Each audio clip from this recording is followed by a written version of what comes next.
Une autre forme d'hébergement provisoire, mais cette fois pour les sans-abri. À Bondues, l'entreprise LMC, grossiste en quincaillerie, ouvre ses locaux vacants à des familles qui vivent dans la rue pour une période de 6 mois. Une initiative lancée par l'association Souffle du Nord. Elle permet à ces familles de passer l'hiver au chaud et de reprendre pied. C'est le dossier de ce journal signé Thomas Milot et Antoine Morvan. Vas-y, Gore, il met sa main. C'est un nouveau lieu de vie que ses habitants ont eux-mêmes appelé le Kilimandjaro. Il y a beaucoup de familles comme nous. Pour l'instant, your home is here. Yes, yes, yes. 8 familles étrangères, 33 personnes dont 21 enfants se sont installées ici depuis bientôt 2 mois. Auparavant, elles étaient sans logement. Nous sommes grande famille. Shahan est arménienne. Avec son mari et ses 3 enfants, ils ont fui le Haut-Karabakh en guerre avant de trouver refuge ici fin décembre. Cette famille a dû dormir 1 an dans sa voiture dans les rues de Lille. Qu'est-ce que c'est? Un moto. Un moto.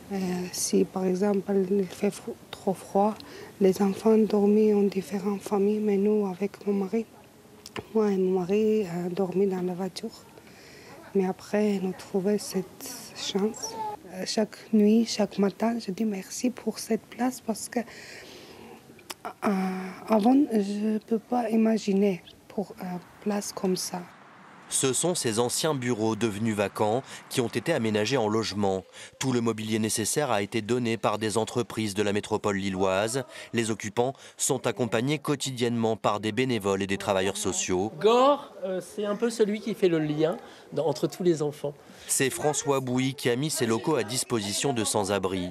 Ce patron a été bien aidé par l'association Souffle du Nord qui s'est chargée de fédérer toutes les énergies nécessaires à la réalisation de ce projet. Il y a 4000 personnes à la rue ici sur la métropole lilloise, ou dans des bidonvilles ou dans des squats, mais vous avez a priori 4 fois plus de logements vacants.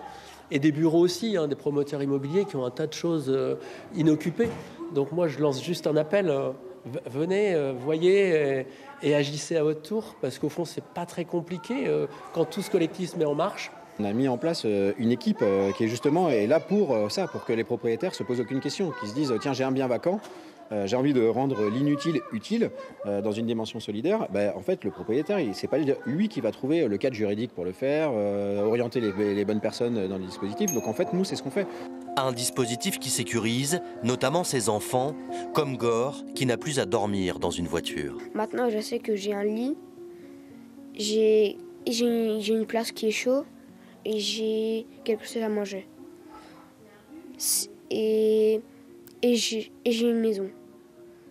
Ça, pour moi, c'est le... Non, mais vraiment, c'est le plus beau cadeau de ma vie que j'ai eu. Même pendant mon anniversaire, j'ai jamais eu un cadeau comme ça. Un cadeau provisoire malheureusement, en attendant une autre solution et que le Kilimandjaro fasse des émules.